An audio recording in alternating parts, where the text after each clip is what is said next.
It was thought to be flat, then accepted to be a sphere. The first interest in the earth came from a religious standpoint, more so to prove the Bible's authenticity. Where is the Garden of Eden, and did the Great Flood occur? With this enhanced desire for data came an increased interest in the nature of the earth.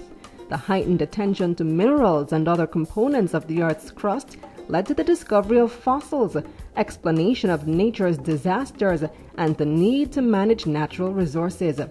However important, looking at the Earth's history isn't all that a geoscientist does. On this episode of Career Moves, we look at the importance of a career as a geoscientist, which more often than not is not even recognized.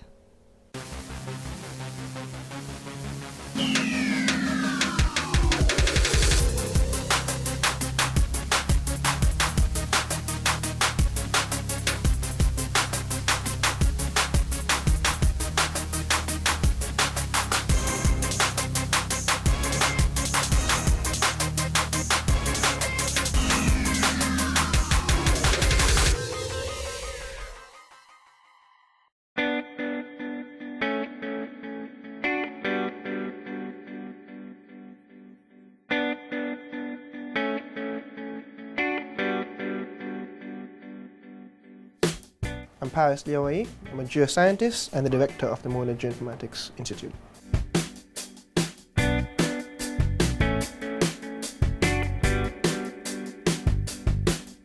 My earliest memory of knowing that there was an affinity to think spatially was Disney World.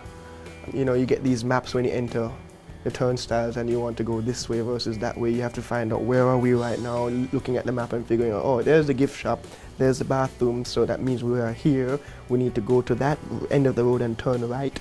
This was about 6 years old, you know. So understanding how to read maps and make your way around that's my first memory.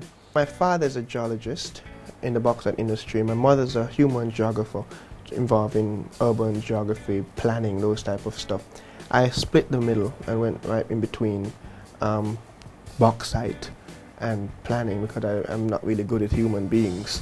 So you figure out an ability to, an opportunity to go between the hyper technical and the hyper human components of the geo field. But the development of this as a career path, as a chosen path, obviously would have evolved once I entered UWI as an undergrad. It was at the University of the West Indies that Dr. Paris Liu-Ayi developed an even greater passion for geology, where he opened himself more to the geoscientific realm that connected the science with business. My first degree is in earth sciences with a focus on geology and geography. My PhD thesis was on limestone. So you look at all different types of environments for the formation and development of limestone landscapes. We use geological information as part of my work in terms of natural hazards. So we've done a lot of work on earthquakes, landslides, floods, and hurricanes. Turning point came when I took up the technology, GIS technology, to start mapping. And I realized that you could do a lot more, there are a lot of different combinations that could be done in terms of research opportunities and linkages between other non-geo realms. And that allowed me to accelerate, because now it became exciting, now it became cool. This is when everything was still very new and not yet mainstream. So blank slate, man. I could pretty much write the rules as I went along. Not necessarily for getting an A, but I still had, now finally I'm trying to figure out what am I going to do now.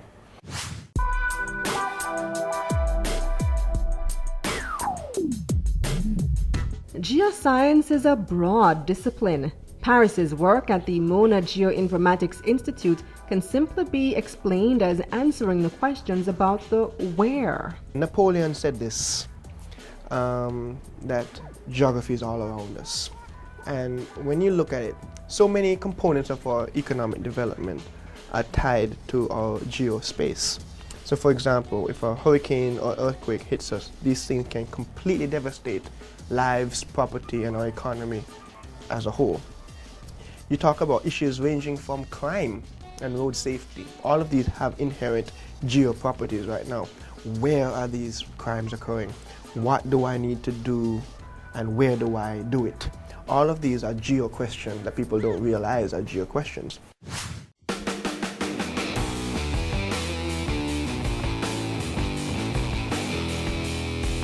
Mona Geo Informatics Institute is geo in orientation, more than geology, also geography. So combined is geosciences.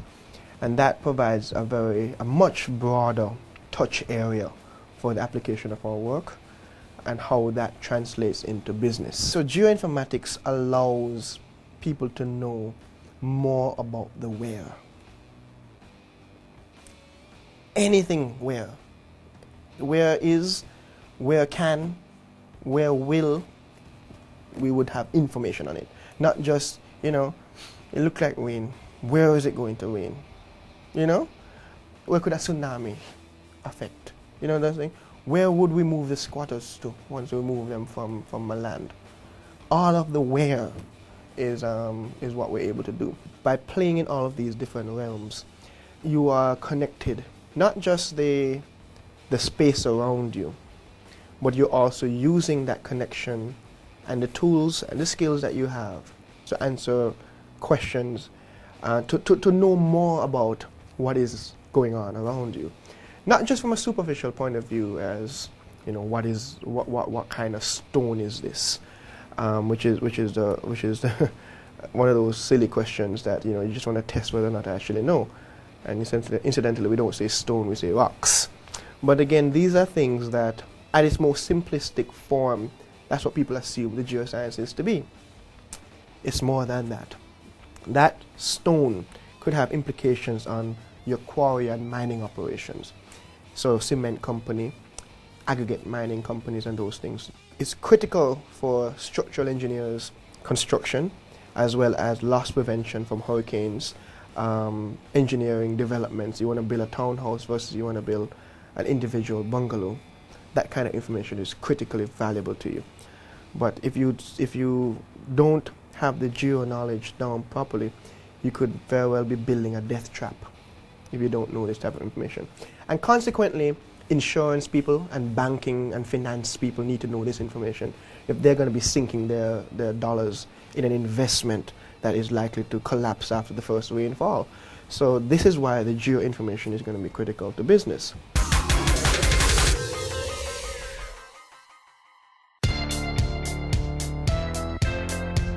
It's never too late to start your career. If you start early and it's something that you love and see the potential for growth, stick to it. I started this 11 years ago when I was 23 years old. And that ability to see near immediate results is gratifying. You don't have to wait 40 years to see some kind of impact or some kind of change. So that kind of thing is self-perpetuating. I think that the extension of the geoscientific realm into the business world has been very rewarding for me personally. The traditional route for traditional scientists is to stay within an academic setting. So you're really talking to other geoscientists at geoscientific conferences and geoscientific workshops. And I don't know how other people are, but certainly for me that's boring.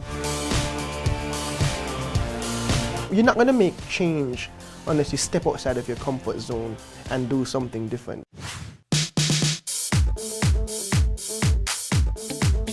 Compensation for geoscientists run the full gamut, the full spectrum of possibilities, as anyone would. It really depends on the amount of effort you're willing to engage in into the real world. So you have people who would continue along the geoscientific track, work in labs and those type of stuff. And then there are those who would go the MBA route. There were those who would then attrition out and become insurance salesmen. But let's stick to the people who stay in the field. You could range anywhere in the sub-$1 million range as a lab technician, all the way up to the beyond $10 million range when you're talking about an oil executive, petroleum.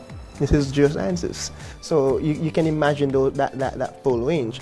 You talk about someone working in the bauxite industry, you talk about somebody working in the mining industry. These are geoscientific, geological type of areas. You talk about something in the human geography realm, so planners, and those guys can easily command a very high salary, depending on what you're doing with that skill. In order to fully capitalize on the earnings in the geoscientific field, here's Paris's suggestion.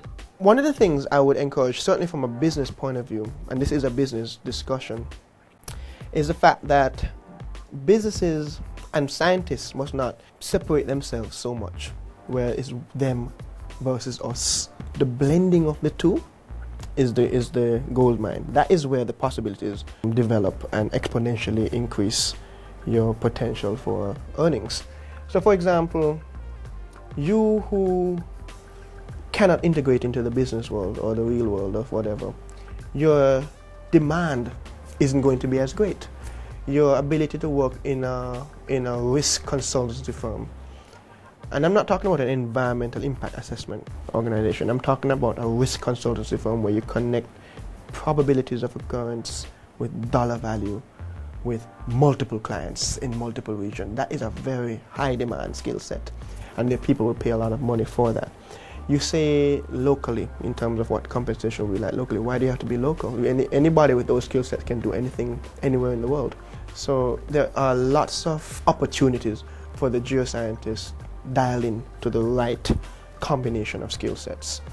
And then on top of the skill set combination, you also have the personality, the willingness to learn, the ability to integrate with others. Geosciences, in and of itself, especially geology, can be a very lonely field because you're really playing with rocks and different environment, but you're not plugged into the rest of society. And you need to be able to connect that.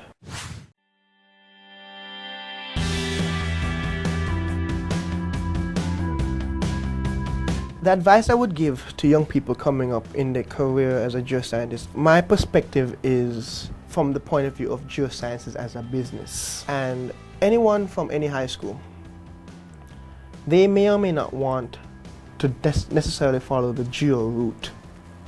But when you talk about, everybody wants to be a doctor. We work with so many doctors here, it's not funny. Chick V, Ebola, all of those things, we were involved in those types of projects. Right now we're deep into chronic disease mapping, so diabetes, hypertension, and obesity. We're doing work on that. Remember, we have JamNav. We know where every single gym, we know every single fast food places, and we know where every single community park is in Jamaica. So we know where the opportunities for fitness versus unfitness would be as it relates to chronic disease. So in other words, geosciences is everywhere. So if you can incorporate a component of the geosciences into medicine or into computer sciences or into mathematics, everything here connects, and there's a way to connect it. The working hours, standard 9 to 5, but to the real passionate geoscientists, working hours is wake up till you go to sleep. You can do anything else in between, but you're always thinking. There's always something that you will see on CNN. I wonder if we could do that. That is where your inspiration comes from. My inspiration for JamNav came from Need for Speed, on PlayStation, right? So you're playing your game, you're playing these games and you understand how this could be brought into the real world. So if I know where everything in Jamaica is, I still know there's a corner coming up, so I must slow down. I still know how sharp that corner is. I'm stuck in traffic. I wonder where that road leads. I can know that. I don't need to take up my cell phone and go run up my data charge or anything like that. It's already there.